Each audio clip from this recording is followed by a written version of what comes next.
Building endurance is easier than you think if you cover these basic steps.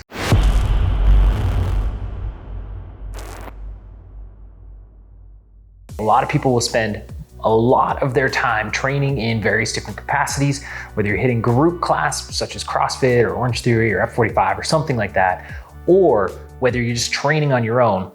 Chances are you're not spending enough time in what's called the zone 2 heart rate zone or heart rate zone training. Most people that I meet, especially performers, first responders, they'll spend a lot of their time going after trying to get a really tough workout. And don't get me wrong, this is absolutely needed in order to, you need to stress to progress. But in order to see progress, you need to spend some time in what's called zone 2 of your heart rate zone. So there's 5 heart rate zones.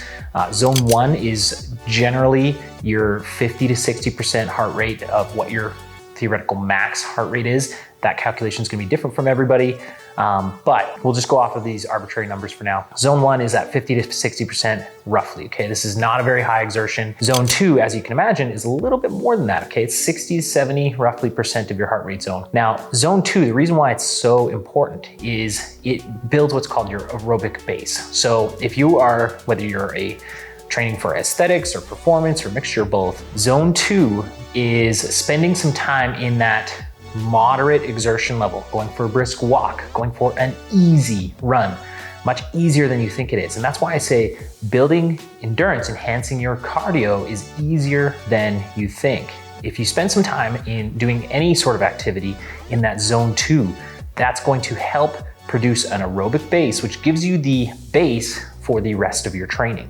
So for example, if your goal is to get stronger, if you have a better aerobic base, you're going to have a bigger base to handle more volume of training. If you can handle more volume, then you can actually handle more stress. More stress, you progress faster, get stronger, build more muscle, whatever your goals are. So many athletes I see and I work with at some point would simplify, would just skip over the zone 2 training, going for any sort of activity that elevates the heart rate a little bit, but not too much, not to that zone 3, 4, 5, where they'll spend a good chunk of their training. Some ways to go, first I'm gonna give you a way to track it, okay? I'm a big fan of using heart rate zones, whether it's the chest strap, which is probably the most accurate.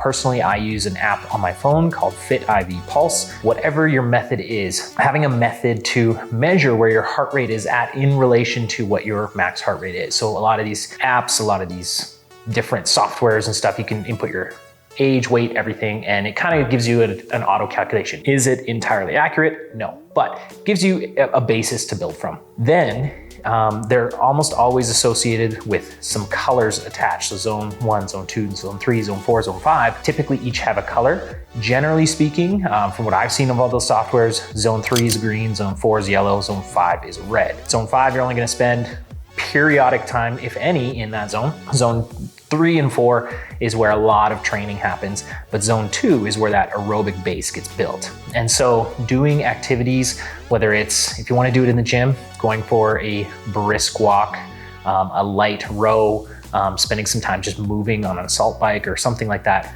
that can be extremely beneficial. Now the problem is, and the reason why so many people skip it, 1, it's boring, and 2, it takes a lot of time. But I can say without a doubt that if you spend some time on a daily or even weekly basis in that zone 2, the amount of time I recommend is 30 to 60 minutes kind of minimum per week. Is that gonna build much? Not really, but doubling up activities, like I said, going for brisk walks with the family, your spouse, pets, anything like that. Or just going for a light jog or light run, again, in off times, lunchtime, before work, after work, whatever. This zone 2, again, spending some time in that zone 2, focusing on your breathing during this activity, focusing on the activity itself. You can also use it as a time for meditation. Just again, clearing your head, getting your mind right for whether it's the day ahead or the day that just passed. Spending some time in zone 2 will dramatically improve your cardio or your endurance, whatever you're looking to achieve. It's easier than you think. You're gonna feel like you're probably not even doing much in terms of a workout, but it is incredibly important to enhance your fitness. So spend some time, give it a try. use one of those apps to track it, make sure you're in the right heart rate zone and you're not overexerting yourself, and let me know how it improves over time.